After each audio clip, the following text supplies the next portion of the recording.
Welcome, everybody. I hope you're having a good day so far. We have a special report for you today about unlocking the mystery of the ISS, the International Space Station, which is a huge enigma when you really just sit down and think about the claims that they're making. And we have a really special guest with us here today, and in my opinion, one of the greatest minds on the internet, author of multiple thought-provoking books, founder of the auto-hoaxing school of mainstream media propaganda deconstruction, and expert researcher when it comes to this topic of ISS propaganda, Tim OZMAN of the Infinite Plane Radio. Welcome, and how are you doing today, Tim? Awesome. Thanks for having me on, Tim Truth. I'm doing great. I've been very much looking forward to this talk because you and I have been having this conversation since, I'd say, October of 2019. And this is actually sort of going full circle with a lot of the things that we were looking at the time with regard to the space station and what I believe is the next 9/11 triggering event, which will bring about space wars. And it seems like a lot of the things we talked about then are extremely relevant right now as of this moment. For example, some recent headlines we could refer to where it seems like they're normalizing the notion that the space station is about to fall and it's going to come down in some burning, spectacular way. Yes, yes, and I think we just saw the patterns coming a little too soon, or not too soon, but it took a while for them to actually play out and manifest on this world stage. So I'm so glad you're here with us. Like you said, there's so many headlines popping up, and I feel like there's so many more after you and I scheduled this. Like I saw enough that I'm like, okay, we gotta reach out to Tim and see what he's up to and what his thoughts are about this. But then after we set this up like 2 days ago, I saw more and more headlines flooding out. So I definitely want to talk about this, and we are so glad to have one of the world experts on the ISS with us. You have been diligently archiving the propaganda and psychological prepping in regards to the ISS, amongst other topics. And I don't remember every claim you've made. I don't even know if I've watched enough of the videos to hear your entire thesis. But, you know, reading the headlines lately, I think you definitely have a knack for forecasting the world stage propaganda campaigns. So, I know you've seen this coming a mile away. Let me start by asking, how did you get into researching the ISS? Like, when did it come across your radar? And what do you think is really going on with it? And what role do you think it plays on the world stage? Take your time. I know that's a lot to ask, but what are your thoughts on the ISS in general? Sure. Let me go ahead and start with, I first started looking at the ISS critically when I came across the flat Earth theory, or flat Earth question. It's not even a model in my view. It's more of a question. And it's one of these things that gets you to challenge basic assumptions. So I started looking at the ISS with the eyes of someone who spent years doing Photoshop touch-up, sometimes professionally, a lot of video editing and digital artwork. So I consider myself to be very visually literate. In fact, I kind of quit film studies, which was one of my final majors, in disgust, because I liked real props, real special effects, organic effects, and everything was going digital, and I thought it looked like garbage. So interestingly enough, recently I've been looking at articles from Douglas Trumbull, the special effects guru that worked with Kubrick, recently died, by the way. And he had the same observation. He said, if you look at Kubrick's films from decades ago and you compare them to stuff today, you'll find that they've aged a lot better, that CGI doesn't look good in a couple of years. And that's been the case with the ISS. So as a video editor, I'm looking at this thing critically, and there's something to the flat earthers' claims that it's some kind of basically a movie stage, kind of like Apollo 11 is believed to be. And I'm also of that opinion.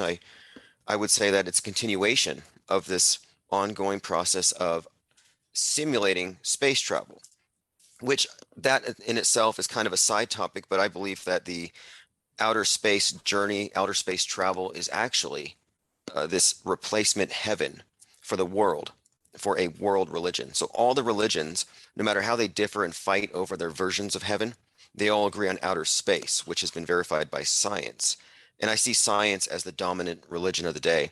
I mean, not the methodology, but this belief system that they label science. So anyway, when it comes to the space station being fake, there has to be, why are they faking it? And I figured one part of it is obviously this international. It's about unity and this one world system. And the more I analyze the symbolism within it, I can see that there's also this element of this is some kind of a Tower of Babel, uniting all mankind in a singular quest to go from Earth to the heavens, one language uniting the world, that being the internet. And this endeavor, this tower, the story seems to follow track with the biblical story where it falls. And so what I've been looking at since 2019 is the story of this Tower of Babel, this world or global unity just falling to pieces. And this has been hinted at in many different ways in the movies, even with the dates of various movie tie-ins. And it goes pretty in depth when you get into the predictive programming. But my point is really here that I believe that the predictive programming is suggesting, just like it has with 9/11, that there's going to be another calamity that's going to be used to throw the world into chaos. And I believe that the space station is the next, I guess, iconic monument to take a hit. It's symbolic. So just as the Twin Towers falling symbolized, in my view, in many ways, America being brought to its knees. But with the space station, if they take this down, it will symbolize the dissolution of world cooperation, the scattering of the tongues, no more unity. And outer space being a shared heaven means we're no longer unified on this path up. And finally, this ties into this partisan divide, which is left, right, but also freedom versus totally controlled, essentially command economy, communism, you could call it. But I'm saying that the final question here is, are we going into space as capitalists to bring our wealth down to Earth? Or are they going to lock us down and move us into this sustainable green world order before we go out there? And this is the divide between Russia and America, space communism and space capitalism. So anyway, my point being, again, to answer your question, the purpose of the space station is to unify us, and then they're going to divide us. Wow, that's a great answer. And I know we could go in a million different directions here. But let's start with what they're claiming in the news right now as far as the headlines go. Here's Clean Technica from 13 hours ago, which coincidentally is after I announced that we'd have Tim OZMAN with us talking about the ISS. I don't know if that's a coincidence or not, but this story is really developing quickly. If Russia decides to drop the ISS on us, SpaceX will save us. And it referred to this tweet, which I'm glad they brought this to my attention so I can run this by Tim. So this is somebody named Dmitry Rogozin, former deputy chairman of the government of the Russian Federation. And there's a series of tweets here, basically like, how dare you sanction us, and are you not going to cooperate with us on the ISS anymore? And then this is the key part here. It says, let's start with this tweet. I just want to get the full context here. This is how you already do it, by limiting exchanges between our cosmonaut and astronaut training centers. Or do you want to manage the ISS yourself? Maybe President Biden is off topic. So explain to him that the correction of the station's orbit, its avoidance of dangerous rendezvous with space garbage, with which your talented businessmen have polluted the near-Earth orbit, is produced exclusively by the engines of the Russian Progress MS cargo ships. If you block cooperation with us, who will save the ISS from an uncontrolled deorbit and fall into the United States, or, we got to finish the sentence, or Europe? Okay, so first thoughts, Tim. What's going through your mind? Okay, first of all, they're scapegoating Musk. So here you have it. It's the capitalists causing the problem. And when we talk about predictive programming and the setup for this, we've been inundated with images of stuff falling from the sky. Moonfall, Don't Look Up, about a dozen Netflix TV shows I could name, and specific episodes I could name, that actually show falling space stations representing like, for example, in the show The 100 on Netflix, on season 1, episode 13, and note the numbers, 113, the space station falls, and the space station's comprised of 13 stations, one for each of the nations. So it's a dissolution of this unity of these 13 nations. But again, season 1, episode 13, space station falls. In the episode, you have a Tower of Babel painting in a bunker on the ground. And that episode, again, this is from the 100, I believe is preparing us for something falling. So they've been getting us visually prepared for it, like giving us the imagery in our minds so that we know what it would look like, because it's something that many people have not conceptualized. And this talk about the dissolution between the Russians and the Americans started more than a year ago. And it had to do with other things. Like it seemed almost like there was some kind of bickering up there. And they said at the time, this was last summer, that there were actually cracks in the ISS.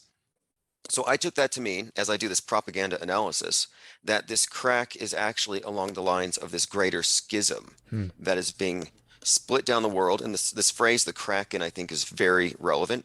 And I think it does relate to the bigger storyline here. The Kraken is the beast that was created by Pluto, or Hades. And we just had the Pluto return to the position, the conjunct that it was in during the 1776 American Revolution. So I was looking at this crack in the space station story as foreshadowing. And now we're seeing that that foreshadowing was indeed pointing to something. But what I want to point out here, though, is that the number 113, that date, that number is very significant. And that's the reason why I said we need to start at 113. So really quick here, everyone knows the Challenger explosion. You've all seen it. It's been embedded into your mind. You didn't watch it live, no matter what your teachers told you. They just brought it out to traumatize you. But it blew up at 1 minute, 13 seconds. Now you go back to the Apollo 13. There's that number 13. That Apollo 13 blew up at 1:13. So the number 13 is the number of the Phoenix, death and resurrection. So then we get into the Twin Towers. They were burned down, and the new tower was erected 13 years later. There's that number again. And they opened it up on the date of 11/3. So that number is consistently used with 9/11 and the space program. And I had to point this out because there is a continuity here. And 9/11 is not separate from the Challenger explosion, is not separate from the space station falling, in my view. I think everything we see with these major psyops can indicate that they're all interconnected, and it's given away specifically in the symbolism. So just pointing that out, 1313 or 113, it ties 9/11 to the Challenger to Apollo 13, among other things. Fascinating. And is it a coincidence, I know we've talked about this before, that these solar panels are in the shape of the Twin Towers? Oh, you got to look at a recent article in Futurism that I had pointed out, where they had the space station in flames. And if you zoom in on the solar panels, it's indistinguishable from looking at the burning Twin Towers. And this is the thing I'm suggesting here, and I think this is actually given away in a number of movies, specifically Kubrick's films. I believe that they have used architecture to convey what's coming. So for example, the Cathedral of St. John the Divine in New York has images of New York being bowled over by a tidal wave, and you have the Twin Towers falling. Well, that I would suggest is foreshadowing, predictive programming, and it's describing the city of New York as, Babylon about to fall. So this is, again, just stuff that we can point to show that there's a bigger story being told if you can read between the lines. And one other thing, the numerology is giving this away, that the number 42, 33, these are constant numbers that we see. Everybody who's looked at conspiracies noticed 33. The Twin Towers were 33 years old when they were burned. But the number 42 has been specifically used with the space program. Just look up Elon Musk and 42, you'll see it's all over. The number 42 usually pertains to things falling, whereas 33, rising sun, 42 is associated with Saturn and the nightfall, or things actually falling. Consistent symbology here. So in 1979, Skylab fell on 7/11. So what I had posited here was based on a lot of these, and I can go through this stuff in detail later, but the big picture here is I was looking at a lot of stuff suggesting that 42 years after Skylab, we would have a commensurate disaster. Stuff would start falling from the sky. And exactly 42 years later, that's exactly what has happened. It has started with the Chinese space junk, and then you have the space junk actually hitting the space station. And on the anniversary of Skylab falling, you have the space plane of Richard Branson going into space. And the space plane has very specific 9/11 space station connections here, which we can get into later. Can And I add finally, one? 9 days Before you later, finish up, I just want to add one. yes, ISS is 911. If you just look at the alphabetic order, so I is the 9th letter, S is the 19th letter, and if you reduce the digits, it goes to 10, then reduce it again, it goes to 1. So under this cipher called full reduction, ISS is 911. Do you think that's a coincidence, or do you think they're encoding it into the name as well? that's not a coincidence at all. And 9 days after the 42nd anniversary of Skylab falling, you had the Jeff Bezos launch into space, and he launched at 9:11 a.m. on the anniversary of Apollo 11. Wow. So 9:11 a.m., not a coincidence. There are connections here that show that it is that integrated, where ISS equaling 9/11, it matters because they're telling the same story. And look at the Roman numerals for 9/11. You get IXXI. IX, XI. Yeah. You put them together and you get twin pillars with a cube in the middle, or twin pillars with the unicursal hexagram, the six-pointed star. It's the same ritual, and it's all interconnected. So yeah, I would say 100% ISS equals 9/11. And there's a few other things too. ISS, very phonetically similar to Isis, goddess of the night sky. It serves a function as the temple of Isis, the counterpart to the phallic earth god. So you have the rocket below and the goddess of the night above. And when they meet up, they basically conceive the sun for the next day. That's their basic occult ritual. But in the New Age system of magic, you can look at Jack Parsons, L. Ron Hubbard, Aleister Crowley.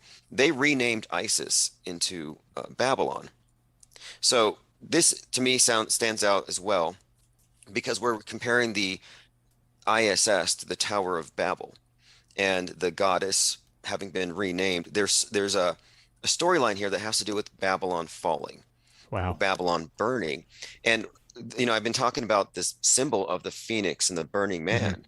And the guy that set himself on fire, who happened to be 33 years old, he set himself on fire in 2019 in front of the White House wearing a USA shirt. And that to me was hinting USA is going to burn. And this was in 2019. Shortly after that, right after the solstice, there was a big phoenix spotted above a Russian power base, closed power station. So I'm seeing Russia, Phoenix, burning USA. And at that same time, a movie was out called Dark Phoenix that had $33 million at its opening. And the Dark Phoenix movie's posters has burning space shuttles. So you have Challenger reference. So I was saying, looking at this, and this is right after, of course, the Notre Dame, Our Lady, another ISIS reference, was burning. Right. So we had burning ISIS, Wow. burning USA, Phoenix in the sky, Russian power station, along with the solstice, and about 5 other astrological alignments, but all pointing to there's going to be another Challenger explosion. The Challenger will be destroyed again. And that's where this started in 2019. And that's what I've been following with the space station ever since. Wow. Yeah, and that's what I was going to actually ask you about next, is you've been following this almost obsessively for years and years and years, I would say. And correct me if I'm wrong, but you check this all the time. You're on top of all of this, and you read it as if it's propaganda, as if it's a contrived story that they're teaching, that they're telling through, contrived news events. So I'm so glad to have you with us. And yeah, you're on point. Everything you just said really resonates with me. So we're seeing these headlines like this one here. This is Politico. Russian crisis could sink the International Space Station. So there's this idea that Russia could just go hands off and not help with their cargo ships anymore. And like you said, it might be the capitalist Musk coming and saving the day, as we see here.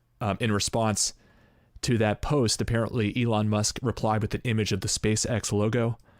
So what I wanted to ask you next is, how do you see the ISS coming down? Because there's also news stories.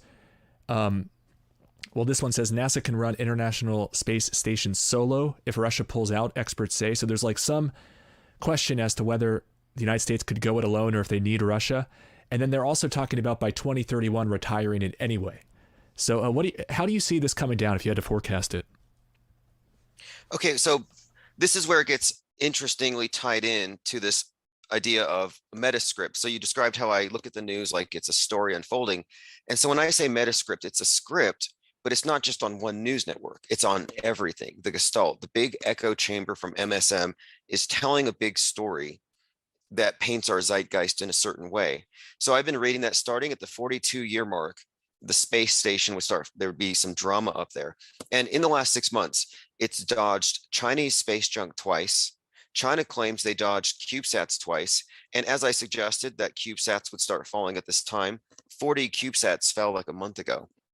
But dodging space junk has become a thing.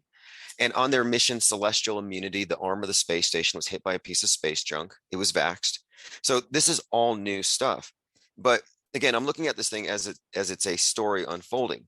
So then I look into Stanley Kubrick's suspected role in Apollo 11 and his suspected role in 9/11. And a lot of interesting things have come up combining these two ideas lately. So for example, Bezos launched at 9:11 a.m. on the anniversary of Apollo 11. Well, if you put these numbers together, A119 was a 1958 Air Force secret mission to nuke the moon. And this ties in to this movie Moonfall, which they were almost going to nuke the moon.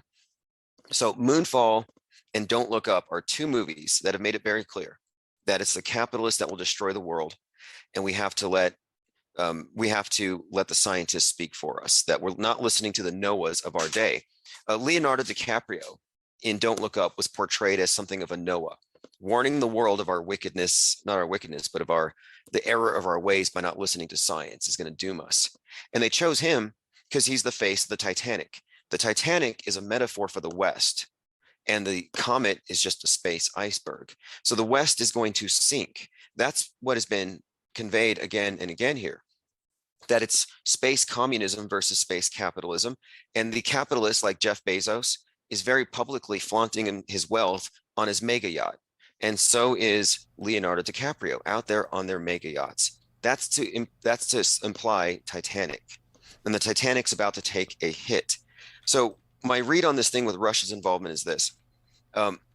The Stanley Kubrick's suspected involvement with all of this, Apollo 11 and the 9/11 foreshadowing, it makes use of something in Space Odyssey. It's a space plane that arrives at the twin-cylindered space station, and it looks very much like Flight 175 heading towards the tower. So it's kind of there conveying, as in Stanley Kubrick was conveying here, that there's going to be a space 9/11, which this ties into Richard Branson sending his space plane up on the 42nd anniversary of Skylab falling, and then 9 days later, the 9/11 launch. So I'm suggesting that Kubrick's film was foreshadowing this 9/11 from space, and for me, it's just a question of who's going to do it, who's going to shoot it down. And there's been a number of instances that suggest that it could be either China or Russia. China has its own station. And of course, the narrative buildup has been, as I said, of 2019, even with the Phoenix over the Russian power station, that Russia would be the thing to burn the US. And so I'm suggesting that Russia is probably going to do something not accidentally, but where they have plausible deniability, but maybe some kind of a space weapon. And finally, on the 4th, on 3/4, some large object scheduled to hit the moon. China's denied it's theirs. Musk has denied it's his. So I'm like, could that be some kind of secret Russian space weapon about to impact? It's interesting. This article here is basically saying Russia might stop helping the ISS stay in orbit, which we should probably talk about what we think the ISS really is. I want to hear what you think about that. But this article is really making me laugh because they're framing it like if Russia stopped helping keeping it in orbit, that's them deciding to drop it on us. And then down here it says, if Russia does decide to drop the ISS on our heads, I'm grateful that Elon Musk and SpaceX have offered to help with that issue. It's just like it's so contrived. And before we get into, I want to ask you about the impacts as far as the Russian conflict that we're seeing, because you've been calling this for years now. And also the story that you brought to my attention about the Russians drinking filtered American pee. And I want to pick your brain about that. But before we do, let's talk about what do you think the ISS really is? And can you tell us a little bit about NASA and ISS movie magic, if you think they're Sure. or counterfeiting their footage? And for people who don't know, the ISS is orbiting the Earth at 17,500 miles per hour, and it remains in this perfect orbit so long as it gets an occasional booster. Like a rocket needs to go up with the supply, so they bring up the monkey suits, the guitars, the MREs, and when it docks with the space station, that little bump is what keeps the thing in orbit. So the idea that if Russia decides not to send up the bumps, it's just going to fall, is what they're actually talking about. They're suggesting that Russia will just let it just burn up in the atmosphere and perhaps let it drop, this 500-ton piece of work.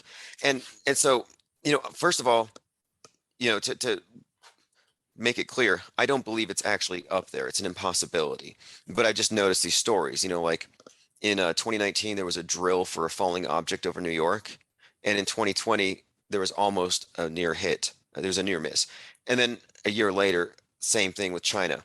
So what I'm saying here is, I think the ISS is a psychological operation in progress. It's a 22-year so far long movie, but I think it's part of this space program where they're incrementally moving us into the space age. So first it was getting us into space.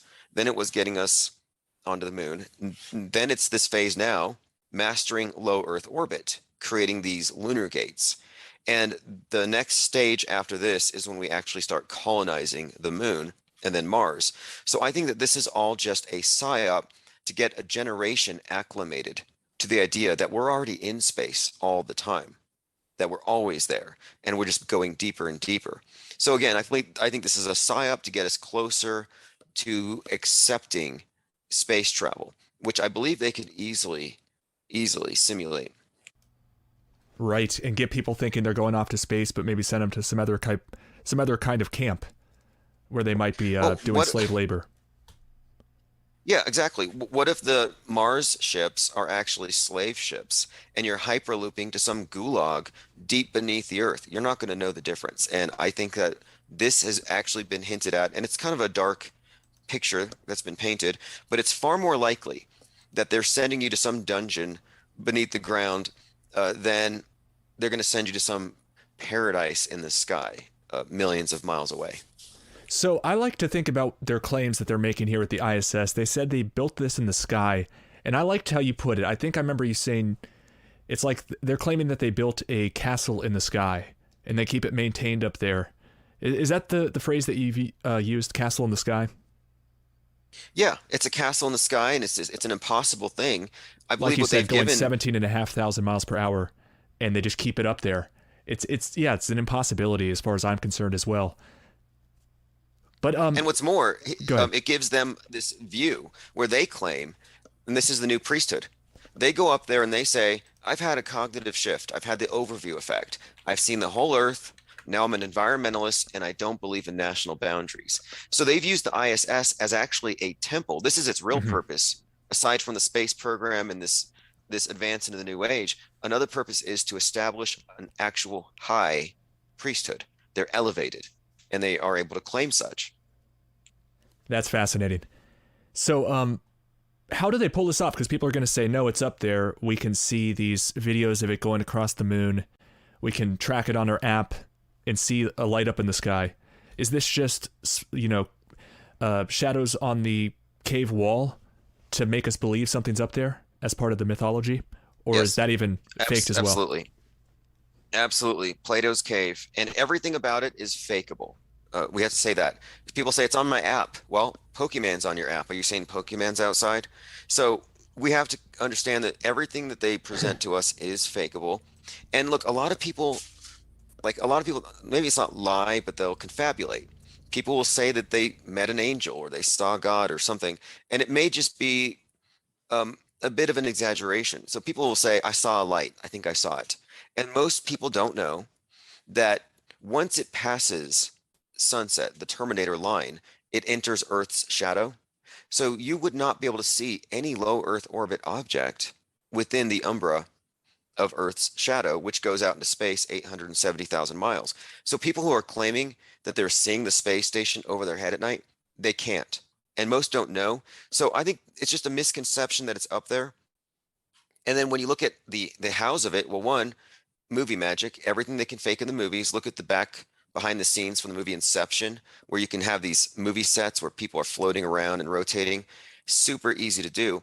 And then the actual spacewalks are clearly done underwater. And all of the evidence you need for that, look at the lighting. The lighting outside the space station is always diffused when they're on these spacewalks and they're moving all slow. But when you look out the window of the space station, it's crystal clear. And you can see the Earth, you can see shadows of clouds, you can see so much detail. And I'm like, why is it so super clear when I'm looking out from the photography of, for example, from Starman's point of view, from the Tesla Roadster, space is so clear.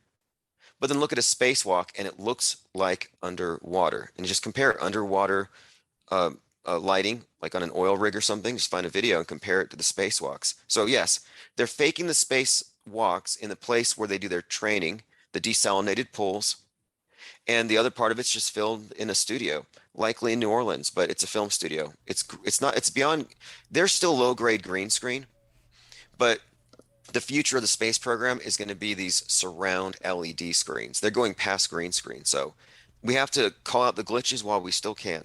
Right. They're getting better. Well, what would you provide as some evidence that they are faking the footage? Because if any of it's faked, and I've seen a lot of evidence that a lot of it's faked, well, I've seen enough evidence that they faked enough that it should raise alarms. You know, why are they faking footage if they're really floating around in zero G?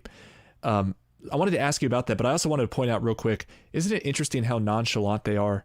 Like they didn't just take a rocket ship off of the Earth and dock with something up in the sky, a castle in the sky going 17,500 miles per hour, and they just like play soccer and like squirt water around. It doesn't make any sense. Like they're so careless and they don't take it seriously as they should, in my opinion.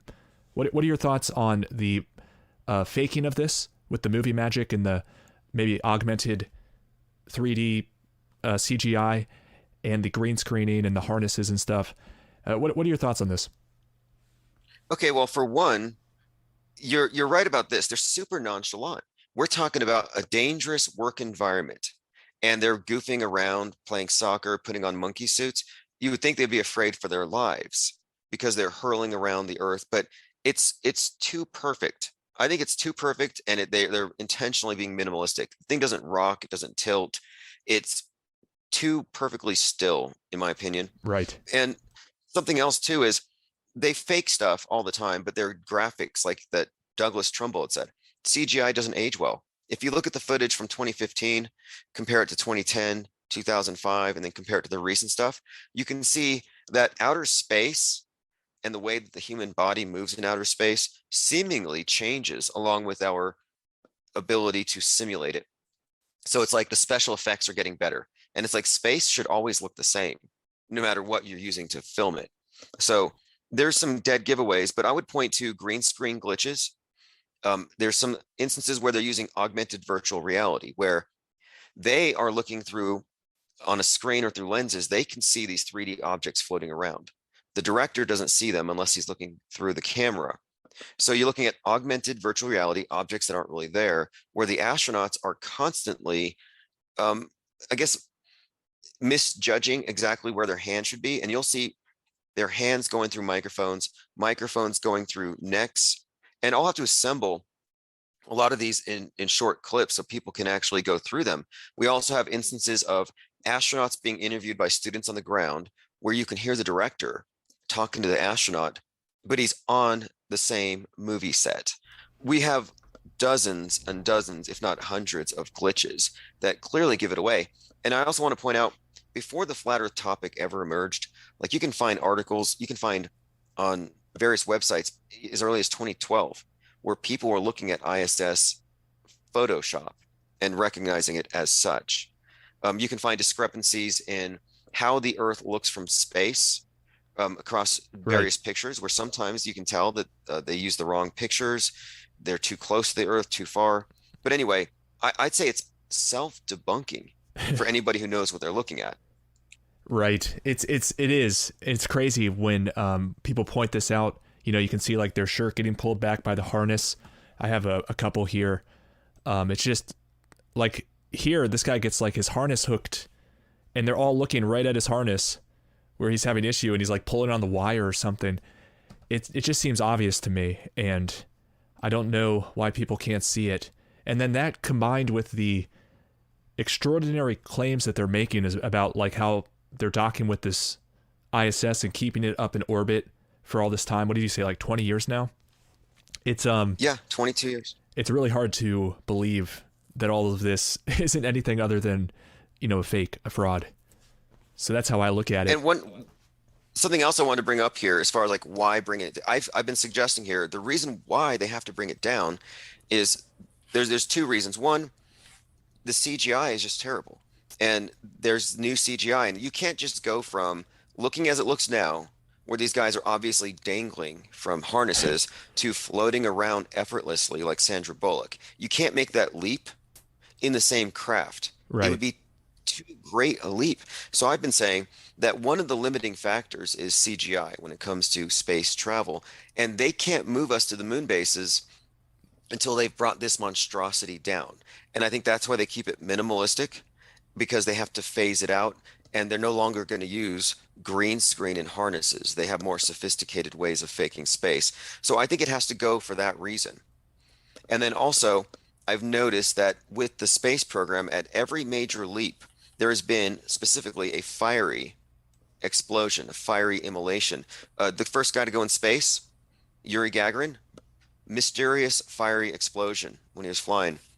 Jack Parsons before him, mysterious fiery explosion. Apollo 1, mysterious fiery explosion. Challenger.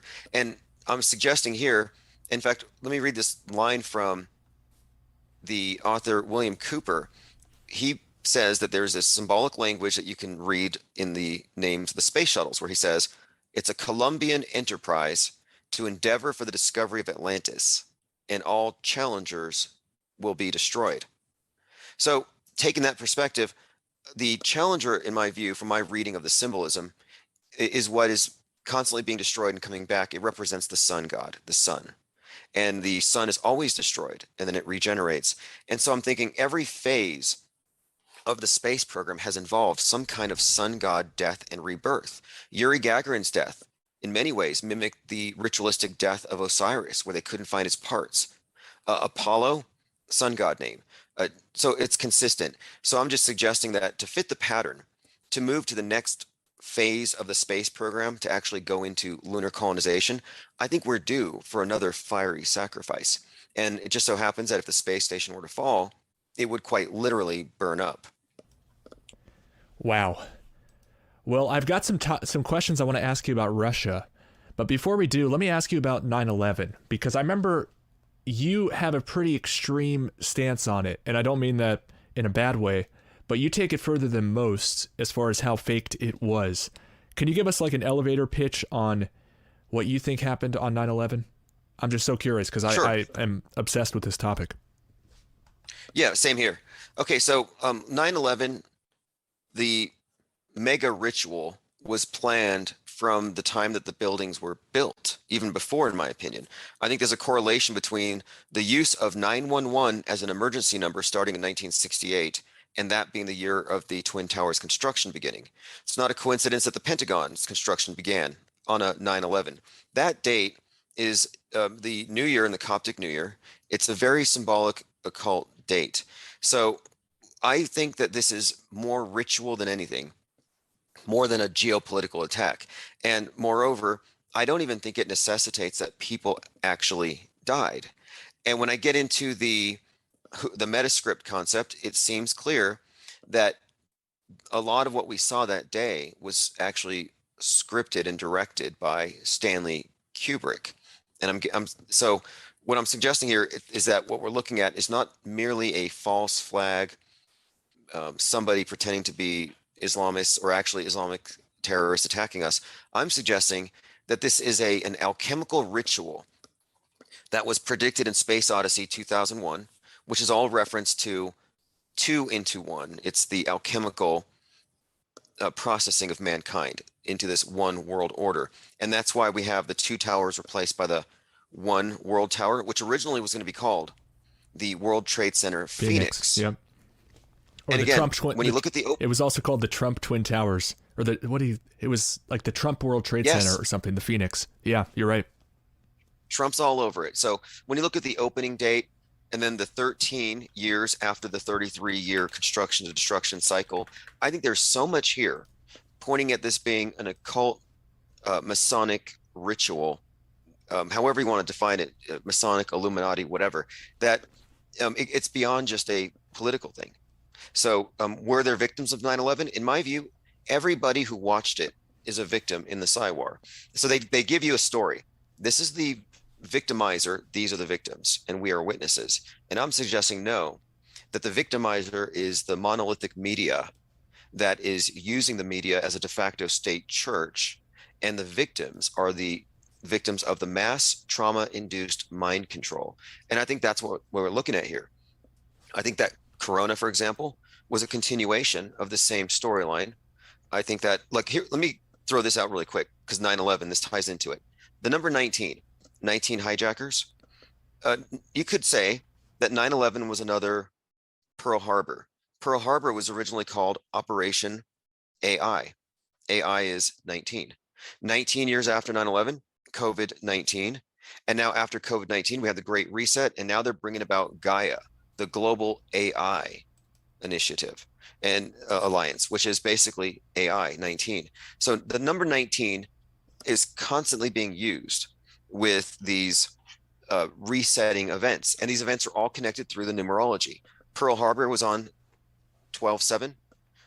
Right. On 9/11, you had building 1, building 2, and building 7. So Moderna, again, isn't their vaccine called like mRNA 1273 for the Moderna vax? I think so you're tying that in as well. Go ahead. Yep.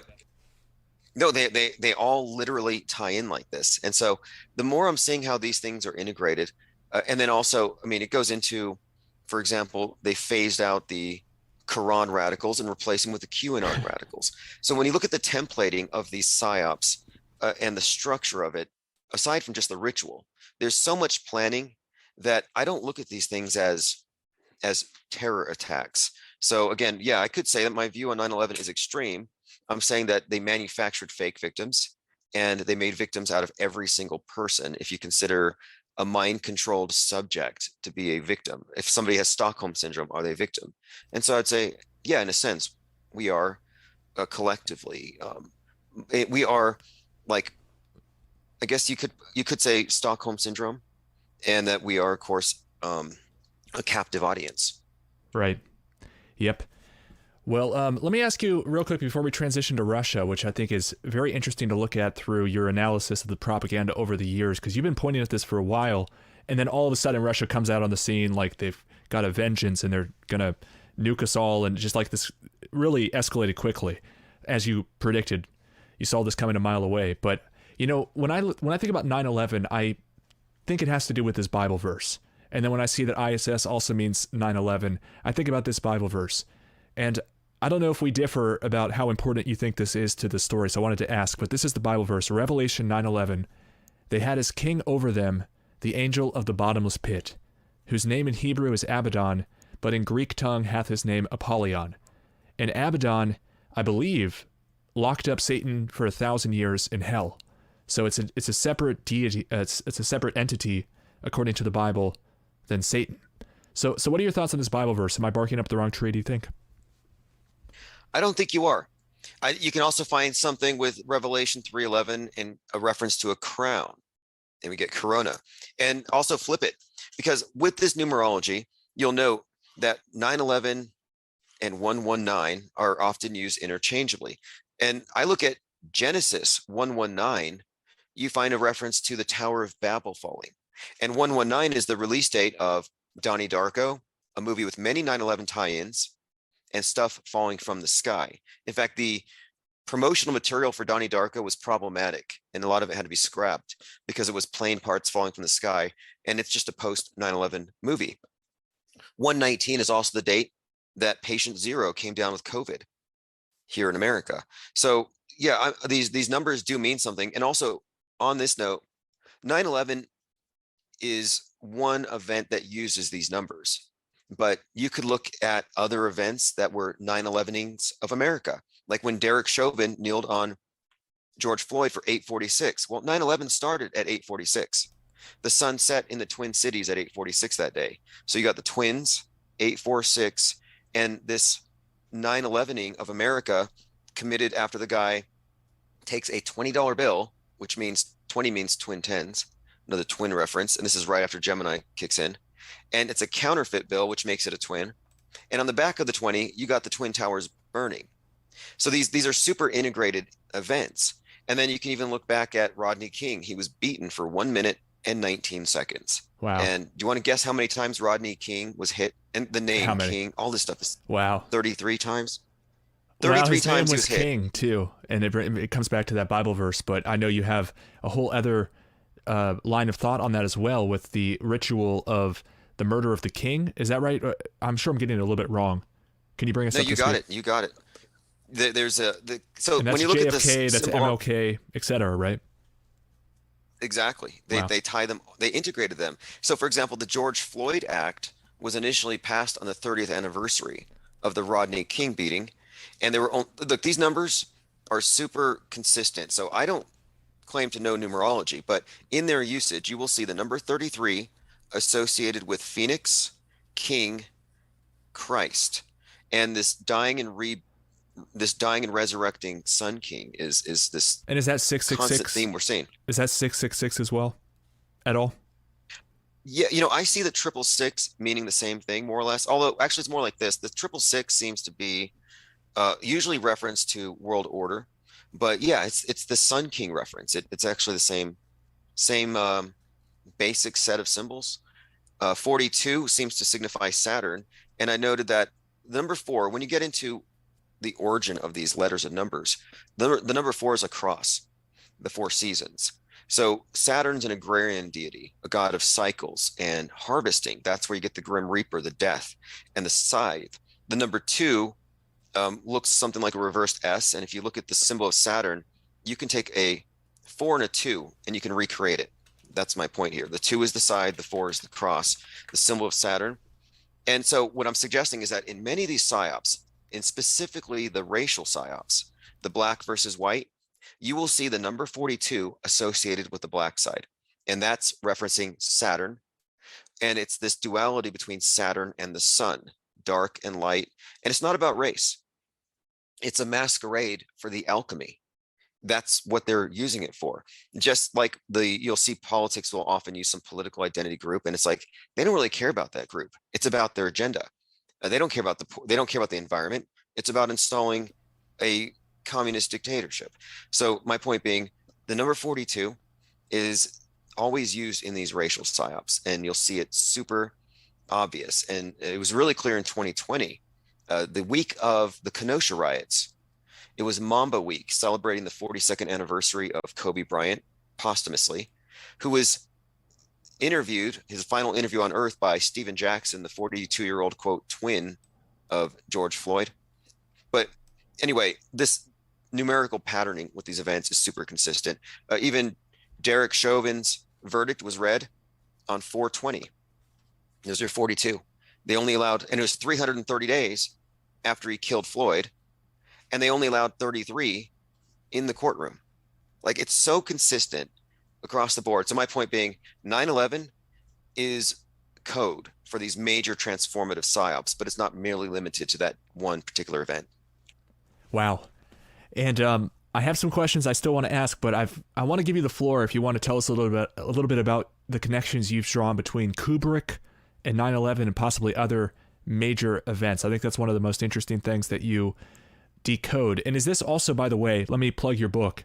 You have a book out called The Metascript, and people can go to themetascript.com, or if you want to listen to Tim Osman, you can go to infiniteplane.radio for links to where you can listen live. One of the best channels, in my opinion, massively underrated, probably because of how much censorship he's endured. But is that in your book, The Metascript? Can you tell us a little bit about Stanley Kubrick and how you see him fitting in? Yes, and I appreciate the plug here. So the book, The Metascript Decoded, which I'm going to update it, but I had to put it out when I did, because I realized that we're closing in on year 42, and I'm making some bold claims based on patterns. And I'm not trying to be a prophet here. I'm not trying to predict future. I'm suggesting that the major world stage events have been largely scripted decades in advance. And so I refer to the directors on the world stage as metascriptors. And I could list a number of people who have uncannily predicted all of the major psyops. Like we're living in a Tom Clancy novel, it seems like all the time. And the same could be said for Stanley Kubrick. So there's this long going conspiracy theory he directed the moon landing, and that is a misinformation line. The real suggestion here is that over there at PSYOP Entertainment Central, where they manufacture the fake news, somewhere there's some department where all of the great minds figure out how they're going to pull these things off. So there must be a group of people. So I look at Stanley Kubrick as just one person who is part of a bigger operation, not some rogue director that was drafted for a one-time gig. Because I'm suggesting that Kubrick's involvement extends beyond merely Apollo 11, but that he had a role in previous events, likely, in fact, almost certainly the JFK assassination. And it's given away in all of his books, his movies.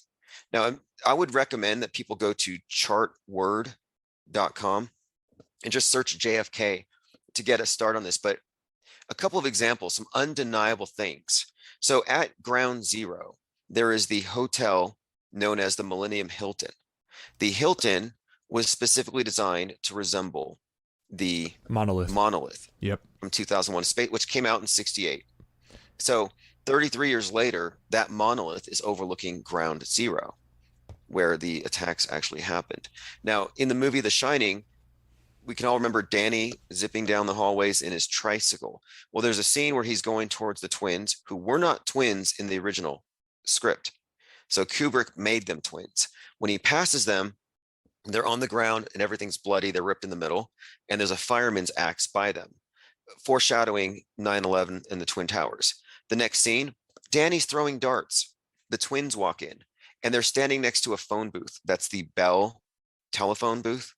Well, the Twin Towers were next to the Bell telephone tower. So they actually recreated with the twins and the phone booth and Danny a Ground Zero event with the projectiles. Many little hints like this throughout The Shining, but in Space Odyssey 2001, it gets even more, I'd say, predictive of 9/11. And I referenced this earlier where there's a scene in 2001 which has a plane approaching the Twin Towers of the space station, and it looks very much like the same person framed the shot for the iconic image of Flight 175 heading towards the South Tower. And this idea of a space plane sounds preposterous, but then again, on the 42nd anniversary of Skylab, as I said, Branson sent a quote space plane. And his space plane, by the way, Virgin, replete with occult symbolism. Virgin is ISIS. And of course, it's launched up between two rockets called the White Knight twins. So you got these twin rockets launching the space plane. Again, foreshadowing. Not a coincidence, again, that Bezos 9 days later launched at 9:11 a.m. And Bezos, let me point this out too, because this is all part of the same story. Bezos had stepped down from Amazon last year on the 33rd day of the year, being February 2nd. So here he is, King Bezos, 57 years old, going to poke his head into the heavens. Well, what he represents, the guy on the Titanic, and then his cowboy hat going to space, he represents the space capitalist, the space cowboy, space as a frontier to exploit. So he's representing the problem here, the Tower of Babel that's too big, it's going to fall. So Amazon, A to Z, go into space. It's all very symbolic. And then the Amazon headquarters, they put the designs out for, resemble this old painting of the Tower of Babel. It's the Helix buildings. So these are these are intentional connections that have been made. So again, Kubrick also has a scene worth looking at in his movie Dr. Strangelove, which is about a low-level attack mission with an airplane. And so you have this airplane on a low-level flight, much like Flight 77. And even within that movie, there are some other hints suggesting 9/11, as in the numerology in the movie. So I'm suggesting that Kubrick's involvement as a metascriptor connects him to JFK, Apollo 11, 9/11, even Corona is hinted at in 2001: A Space Odyssey, even a mention of Floyd and a fake pandemic. And of course, I think that he's connected to whatever comes next. I don't think he's alive, but I think that Kubrick's scripting is going to be apparent in the next event. Fascinating, fascinating. And when they put these out there, I'm thinking back about that movie. What was it? Room 237, which had a lot of really interesting points in it. I'm sure you know the movie I'm talking about, right? Oh, yes. Yes. The documentary Room 237. Yeah, yeah. Do you more or less agree with their conclusions, or do you think they brought up some good points, but maybe missed the mark? And also, why would he come out and tell us things like for example, that phrase that he's typing on the typewriter over and over again? I don't know if that was in the King book or not. All work and no play makes Jack a dull boy, but it was typed with A11. So like Apollo 11, the name of the moon mission. So why would he put this type of stuff in his art? Was he trying to kind of sign off? I don't know. What do you think Right. about that? Okay, so I've seen the documentary Room 237, and this is the movie where they correlated Room 237 in the Overlook Hotel with the moon room, and that Jack Nicholson freaking out over the Apollo 11, or rather the script, he freaks out and he writes down all work, no play, and that's a reference to Apollo 11. But the theory here is that he's showing how he is keeping a secret from his wife, that he's doing this work for NASA, that Kubrick was kind of telling us what he was doing. And so I think their interpretation from it was that Kubrick was kind of leaking, that maybe he felt guilty. And that's an interesting take on it, but I think it's limited and it's missing out on something because it limits the role of Kubrick to Apollo 11. And as I said before, the movie Shining clearly also indicates 9/11. So that movie, the documentary, How it's so? good. How does Okay, it? well, Go ahead. in The Shining, the Danny running down the hall or Right. skating down the or For bicycling down the hall. the reasons you mentioned earlier. That's right. Sorry. Yeah, exactly. So what I'm suggesting here is that there's connections, there's more 9/11 connections in The Shining than there are Apollo 11 connections, I think. Although there are plenty of Apollo 11 connections, and also moreover, the hotel manager at the Overlook Hotel is clearly based on JFK. They chose an actor to look like John F. Kennedy, and And why this is is that? another consistent. Well, apparently, this His is his where role it gets. in the space missions, like his speech, we choose to go Yeah, to go to the moon. you got it. You got it. That's exactly what he came up with, is that Kennedy's connection to this moon landing had him actually in The Shining. And, I think there's also something else in the movie um, uh, Full Metal Jacket. In Full Metal Jacket, you also have a visual reference to 9/11 with this burning tower. And it's also suggested that Joker is actually JFK, and that's why he has the crosshairs on that side of his helmet that he put on there. Fascinating. And people need to go check out Tim's work. I wish I could catch every single episode. They're hard to track down. He's so censored that his videos are rare at this point. It's hard to find him live. Hopefully we can get that sorted so we can all catch every episode. But I wanted to ask you about this that you actually, I think, brought to my attention. And this is, let's give credit where credit's due, In Your Face on YouTube. It used to be called Bling Bling something of the ISS. And you know this video, right, Tim? Of the iPad on the guy's leg, and they zoom in on the reflection, and you can see behind the fourth wall, so to speak.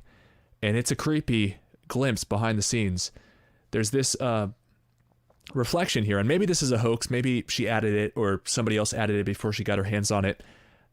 But what are your thoughts on this? Because this is creepy.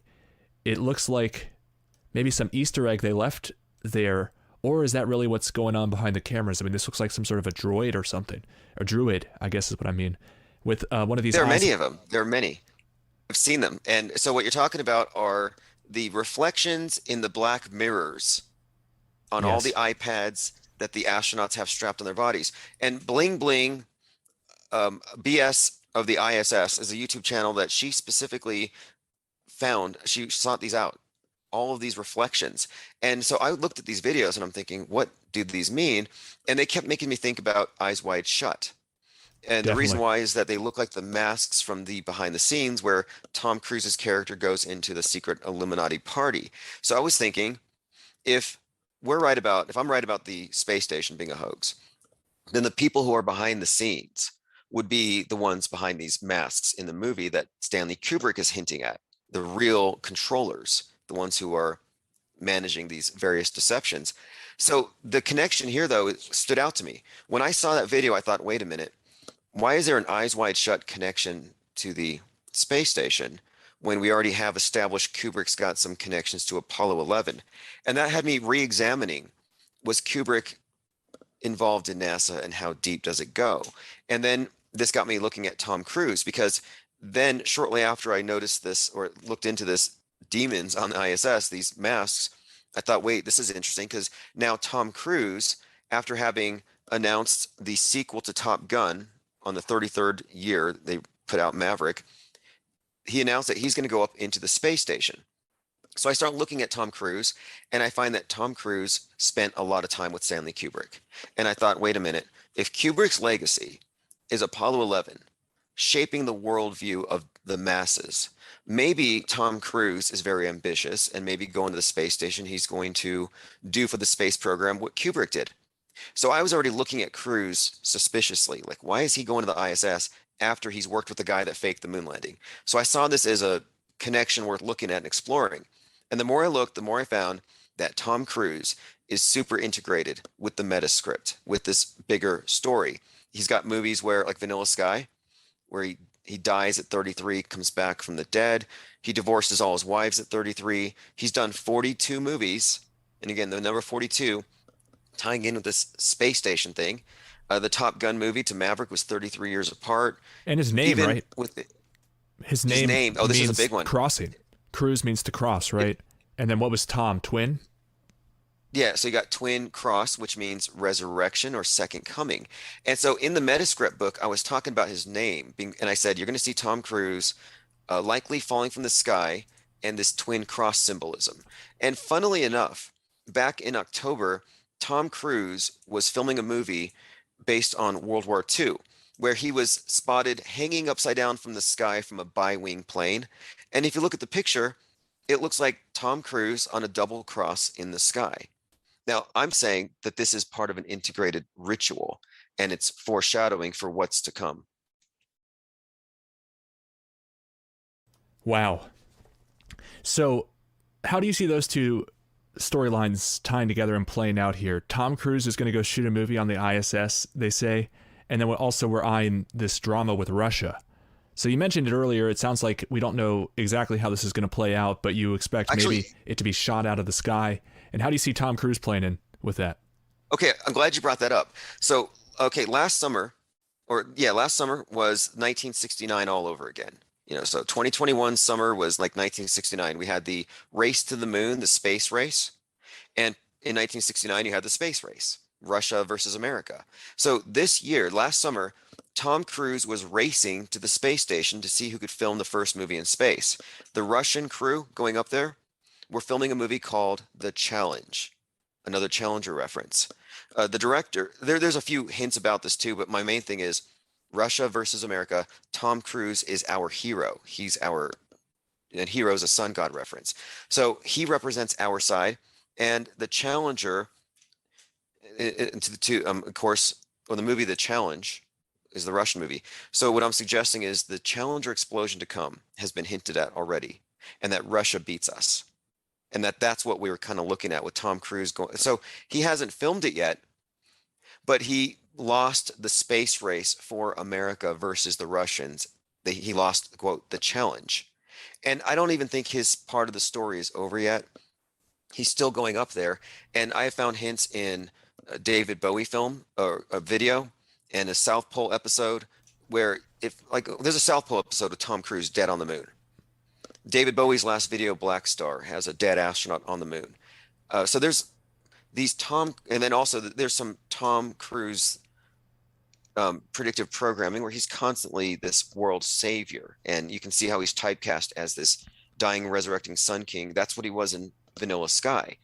But again, a couple of things quickly here. In Top Gun, he wears the HGU-33 helmet. And anybody goes to space, they wear the Skywalker X-33 watch. So my point with Tom Cruise too is that he is the Jesus Christ of Scientology. And when you go back into the lineage of the space program, its origin, you've got Jack Parsons and L. Ron Hubbard, creator of Scientology. Scientology is not a joke. It's a space religion.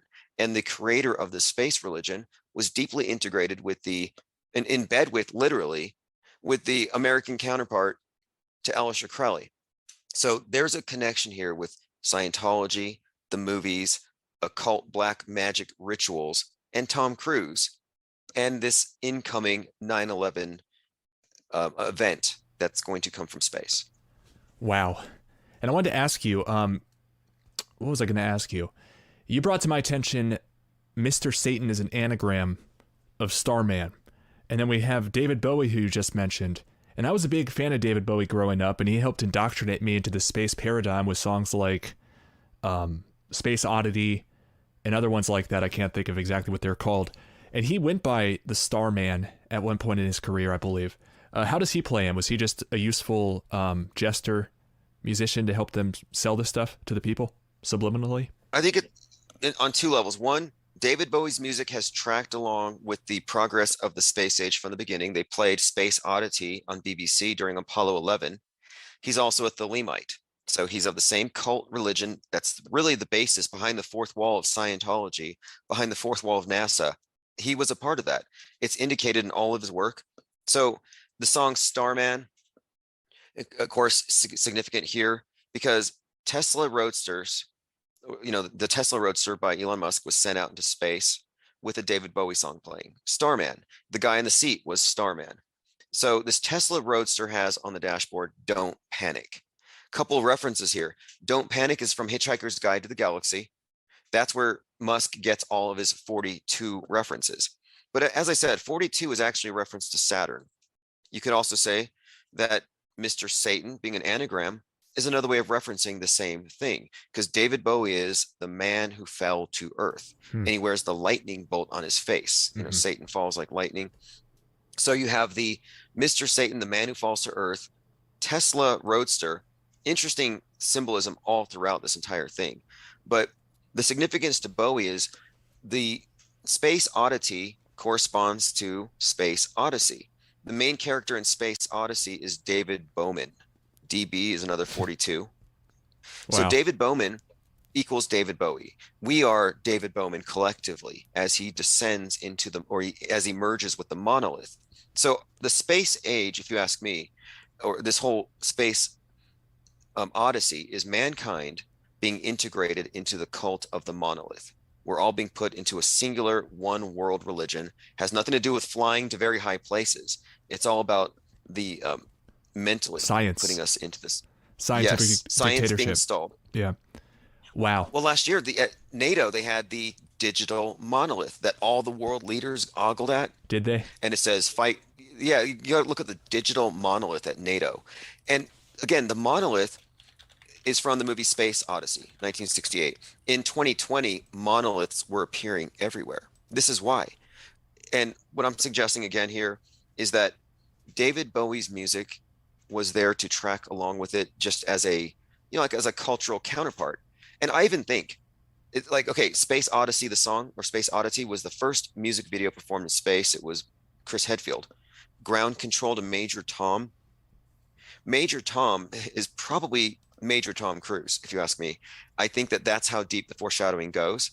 The story of Tom Cruise in Vanilla Sky as a 33-year-old dying and then being reborn after 3 days, that corresponds to the Twin Towers, 33 years old, burning, and then 13 years later they open them up.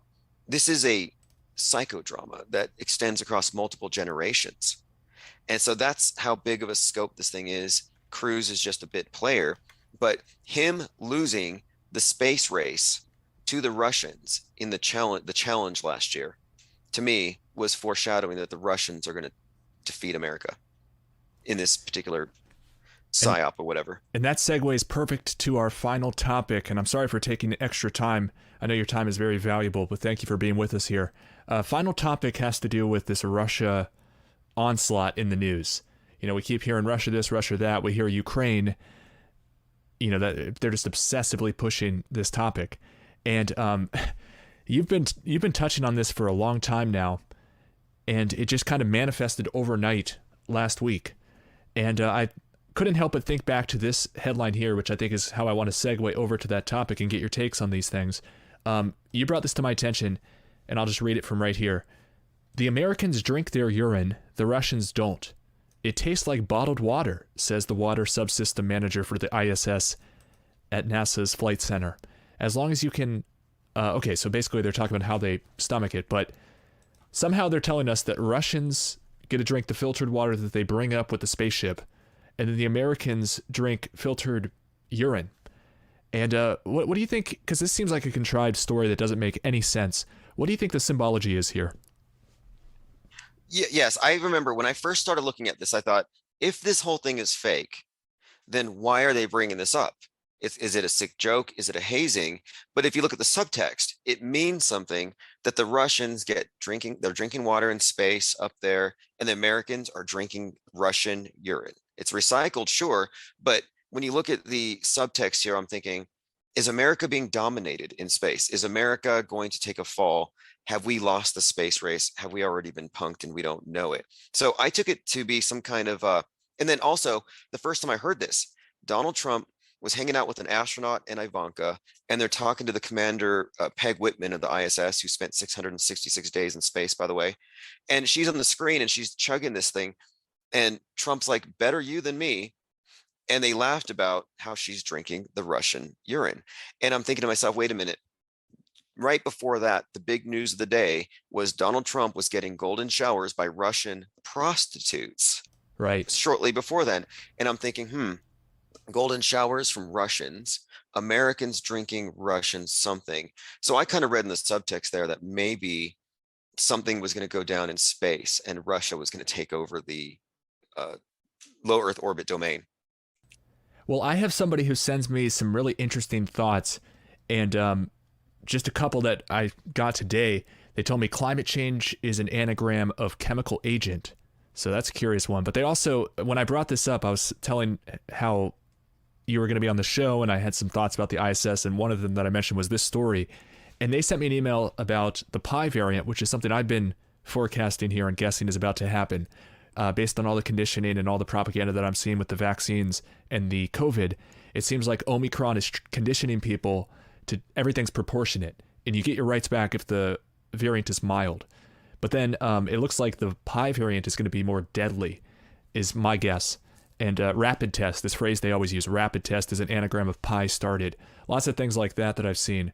And they sent me this email, though, my long story short, that this story about piss and the ISS could be Pi plus ISS. And I wonder if these two predictions, these two forecasts we have here are going to collide and be the major news stories in the foreseeable future. So I just wanted to throw that in there. If you want to comment on that, I'd love to hear it.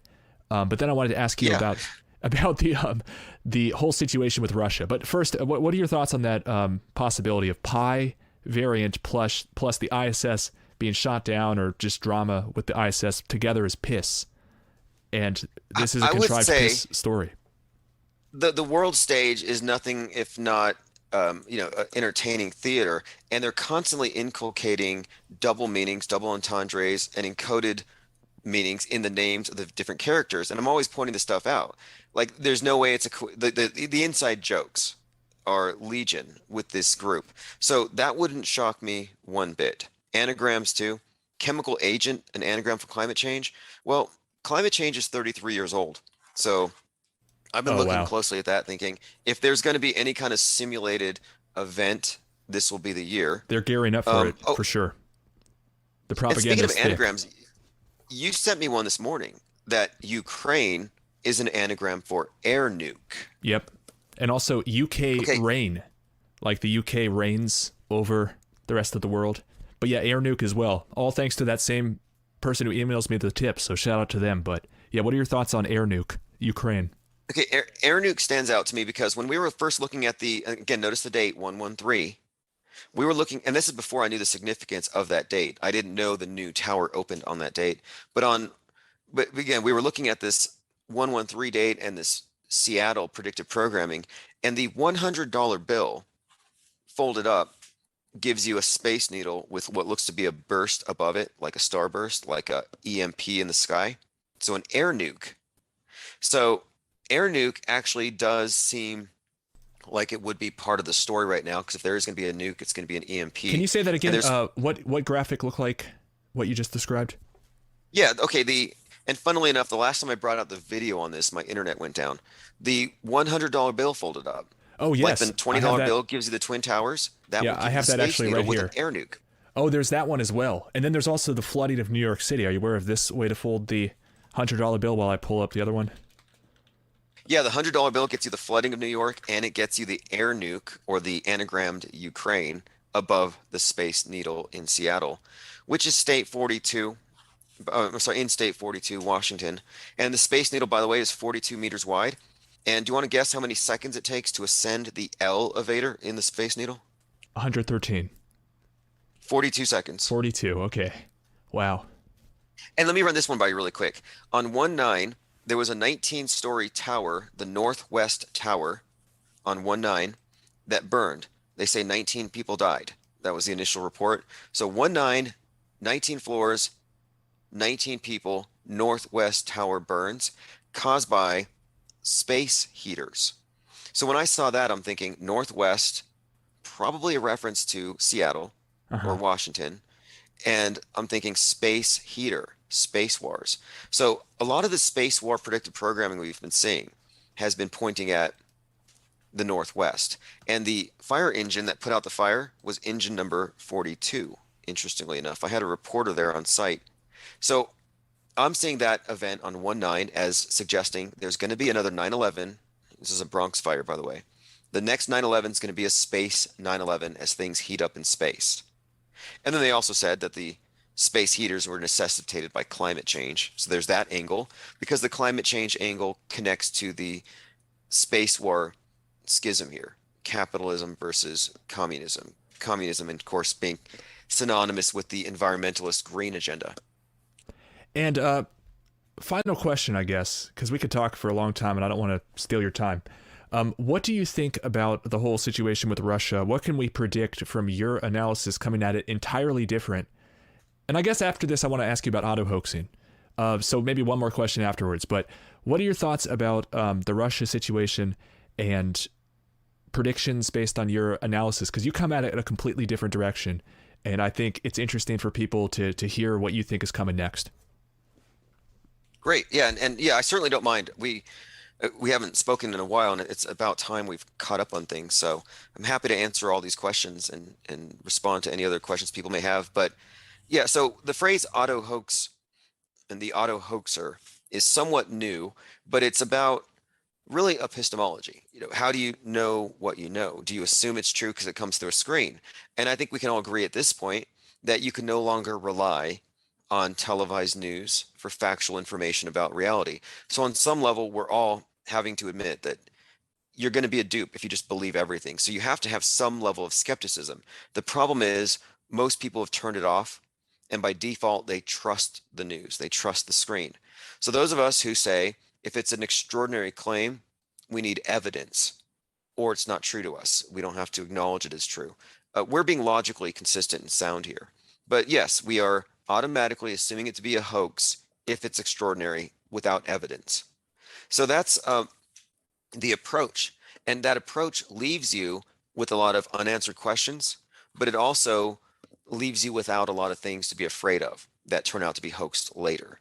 So it's just, to me, it's just reasserting the idea that the burden of proof is on the one offering the most outrageous story.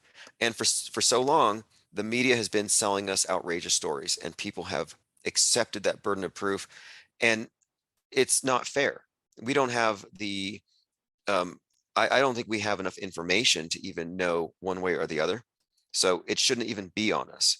So with my approach is this: given that I look at all these events as even looking back, we have to question, did that event even happen the way they said? Did as many people die as they say? Because the fake news of today becomes history when it's unchallenged. So when I'm looking at what's coming next, I'm thinking this is all theater to guide us towards this great reset, one world order. That's what it's leading to. The cult of the monolith, this singular worldview with this new religion that they've mostly installed already. And so the atheists have a new, you don't have to believe in God to have this new religion. You got your flood myth, you have your concept of sin reintroduced as the virus, but all the way from top to bottom, they've given us a full worldview. And I think the last part of bringing this in is destroying the challengers to the system. So anybody that stands up to the UN, anybody that stands out as a pariah, even America does, because we're the main polluters. We are the Titanic that will have to sink.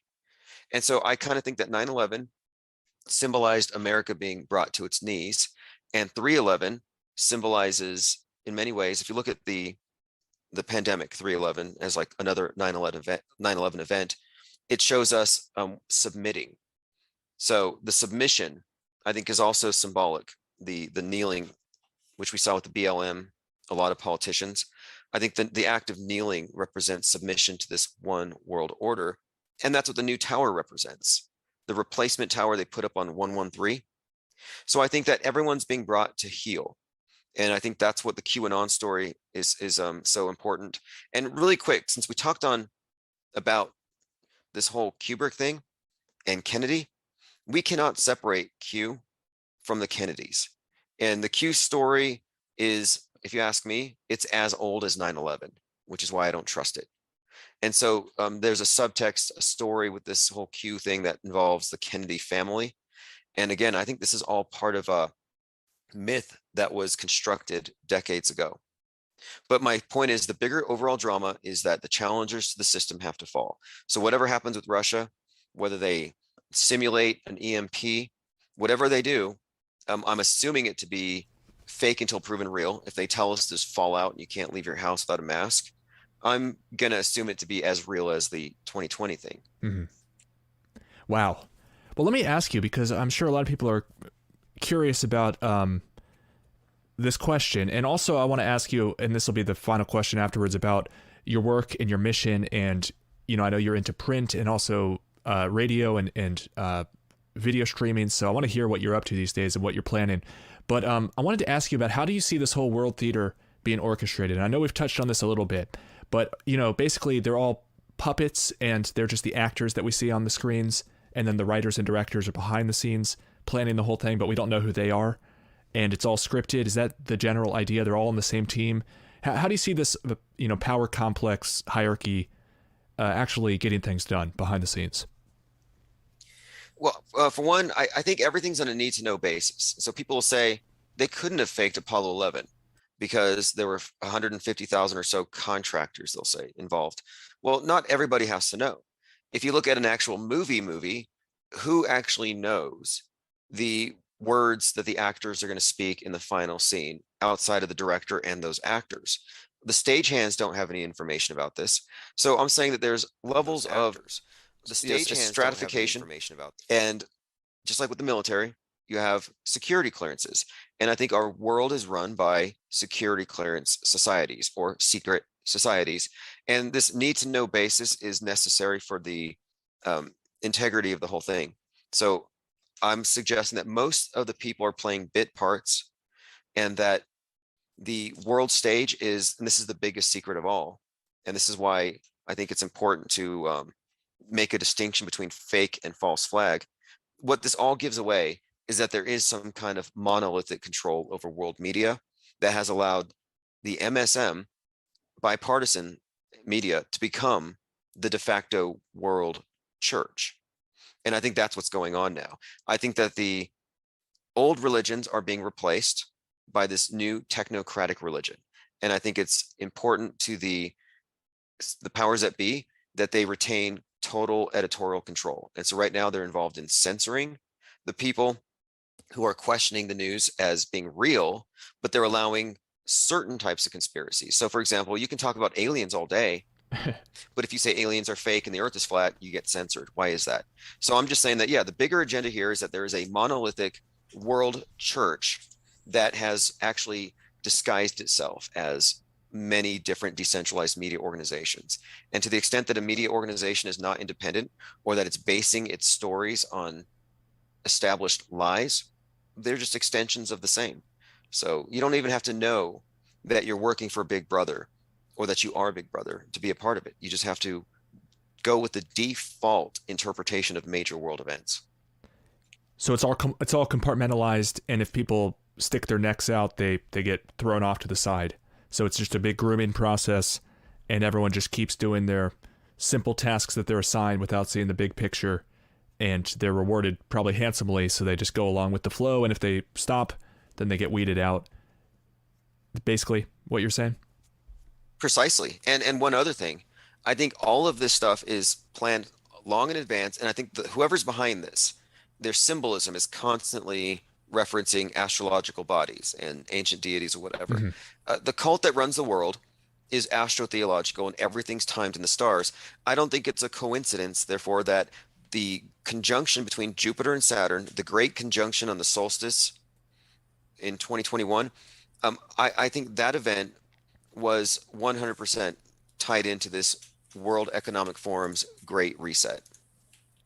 Wow. That it was timed around that they had the great conjunction of Jupiter Saturn. The significance of that is that the last time we had a Jupiter Saturn conjunct on a winter solstice was when Christ was supposedly born. So here we are, the year 2020, and we have a great conjunction, and then we have this great reset. So we start 2021, all the talks about build back better. Not a coincidence when you look at the World Economic Forum and their 666 logo, or even build back better. You know, And it's spell the it with same as lowercase. it's the same as rebuilding American defenses. Same kind of idea, the phoenix rising out of the ashes, right? 100%. The phoenix rising out of the ashes. And one more thing on that, because this phoenix thing is very important. When you looked at the inauguration, you saw Lady Gaga dressed up like something from the Hunger Games, Right. wearing a dove on her shirt with the olive branch. Well, the dove with the olive branch represents the post-flood, a post-reset. After the flood, the dove brings the olive branch to Noah to say, hey, you can go back. So the dove is actually another way of representing the phoenix. Look at the Hunger Games, and she was wearing the Hunger Games uniform, and look at the Mockingjay. You have a phoenix with an arrow in its mouth. Same symbol. It's about burning down or flooding and building back after. So the symbol of the phoenix is the symbol of the cult that, in my view, the cult that runs the world. And the way they run it is cyclical revolution, burning down so nobody else can keep up with them, and they build back on the ashes. And I think that's been indicated again and again in their symbolism. And that's why we have the phoenix so prevalent in these major situations like 9/11, where they're burning down our world and building back, quote, better. Wow. And every line and every point you bring up, it just reminds me of 10 other great points I've heard you say over the years. And I just can't recommend your channel enough to people out there. Check out the link in the description, everybody. What's your mission these days, Tim? And what medium are you using? And what's your next step? Like what projects or main project are you looking into next? Right now, I'm getting Infinite Plane. So Infinite Plane Radio is really the voice of the Infinite Plane Society, which is the think tank of researchers. And we have had this pool of researchers, as you know, you've been a participant going back several years. So the Infinite Plane Society, you could consider it to be the philosophical movement, the art movement, or the meme pool. But Infinite Plane Radio is where I do this. But now I'm getting into print. So the next step forward is print newspaper twice a month. And what I want to do is I want to create a news organization that is solely based on a post-world stage perspective. So it's not AP. It's those who don't believe AP. So it'll be 100% pure skepticism, completely bannable on the internet. And it's not even what they say is it's hate speech or it's malinformation. But the truth is what we're doing, I think, is really just an in-depth critique of the world stage. And so I want to get all these post-world stage perspectives into a newspaper format. So I'll be doing interviews. I'll be getting other writers involved. But yeah, I want to maintain this and expand it. And not only expand it, but I have hundreds of press passes that I've issued ever since they said that you have to stay home for COVID unless you're essential, and media are essential. So I turned Infinite Plane Media into an organization with reporters everywhere. So yeah, I see this as a long-term endeavor to exist as an independent media organization, and completely ignoring all terms of service from all of the government-controlled platforms. And I'm a regular listener, and I just learned something new before we started. You were telling me that you have a pretty good archive on all these different podcast sites, and the updates are still flowing through those channels. Is that right? Is that the place to go for people who want to get up to speed real quick? Yeah, absolutely. What I have done is I realized that the video sites are 100% compromised, and they're very easy to censor, but podcasting is a place where free speech still exists, which is why I think that Joe Rogan is being roasted, because I think he's look, this is a little short side note, but you can look into this. Last year, when Joe Rogan was being called out as someone who needed to be canceled, they pulled 42 tracks from Spotify. And as I said before, the number 42 is always associated with falling, people falling from grace even. So I saw that and I said, watch, something's going down with Joe Rogan. Well, fast forward, they pulled 71 more tracks, and now he's got 113 tracks pulled. Wow. And remember I said the number 42 is used with the racial psyops? Well, specifically, Kaepernick's attorney assembled 24 instances of Joe using the N-word and put that into a compilation. So he went from 42 tracks banned to 113. 113, again, burning down the old, building back. I think this is iconoclasm, and they're destroying what Joe Rogan represents: toxic masculinity, free speech, all that dangerous stuff. Anyway, it's in the numbers. And so I'm just saying again that, as you've noticed, we've been observing these patterns, these numbers, and it tells a story. And so if anybody wants to catch up with what I'm on, what we're talking about anytime, I moved from just the video sites to the podcasting platforms. And so for the time being, before Joe ruins it, it's still relatively uncensored. So if you search Infinite Plane Radio, you'll find us on iHeartRadio, iTunes, Apple, Audible, pretty much any podcasting platform, dozens of them. We're on all of them, and it's always up to date. I remember I used to go to your Anchor page. Does that still have the posts as well? Is that how you publish them out? Yes. Anchor as well. Anchor, SoundCloud, Infinite Plane Radio. So what I did was this: I realized they're going to block us on on Facebook and on YouTube. So if you just expand laterally across as many platforms as you can, you'll just be findable. So Infinite Plane Radio is infinitely findable. You can't not find us if you search. I need to track you down, and I recommend everyone else do the same. I've been missing your analysis. You can just rattle off all these interesting insights just for 2 or 3 hours. You take phone calls, which is always really fun, and you do a great job. Thank you so much, Tim, for joining us. Any final words you want to leave the people with? It seems like more people are in the chat than ever right now. People keep showing up and sticking around. So more than the whole rest of the stream. So any words for the people out there? I would say this: we have been following the news since 2019. It's beyond skepticism. We're analyzing the storylines, the subtext, and the narratives. And so, to me, I feel like this is Mystery Science Theater 3000. Captive audience forced to watch bad science fiction to drive us crazy, and we're the ones who weren't driven crazy. The masses of people who believe it are the ones who have been effectively processed. So my final thought would be this: I think it's important to maintain networks of people who see through the haze. And that's what these chat rooms are for. That's what you do. And I think it's important that we continue to network, because the numbers of us that see through it at this level, it's growing, but we're not integrated. And so we shouldn't have to by default go listen to some bullshit artist like, this sellout or that sellout, when they don't understand even the basics of crisis actors or psyops. So anyway, yeah, to really see through the world stage, I think you need to be with people who are on the level of auto hoaxing, which is again one of these things they try to stamp out auto hoaxing. I was kicked out of was it Paul Joseph Watson?